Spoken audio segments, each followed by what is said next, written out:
Să relaxă.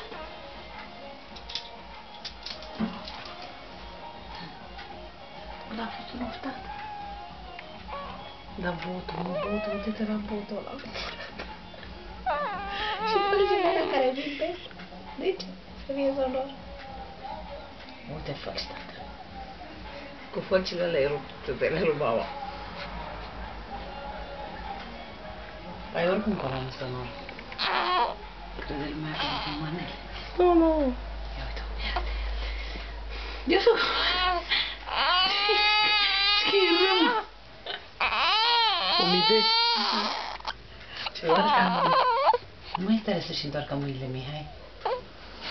Lasă. Nu cred că își dorește în mod special. Ce-ți mă lași? Până aici că fac Ia rău. uite-o, mă!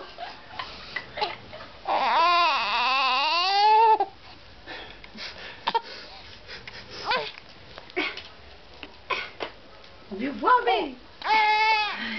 Unde pleci?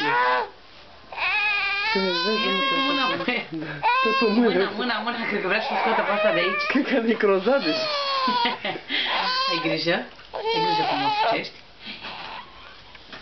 Așa. Pe unde se poate, nu pe unde se poate. Se poate pe unde vrei acum. Așa, vrea să-mi bag mâna pe barbă și să mă ridic capul. Să vă arăt cum ridic capul. Mâinile erau probleme. Fobica, mă, asta. Iar s-a prins de păr? Bă, da, mă, să ține de păr. Ia încercă să-i tragi mâna, să vezi. A, nu. De obicei s-a apucat de păr să trage tare. O, mâncat-ar, mamă, pe tine. Mai fălci. Ce mulțumită, doar. Da. Mulțumită de ce ai reușit să fac. Și-a tras mâinile înapoi.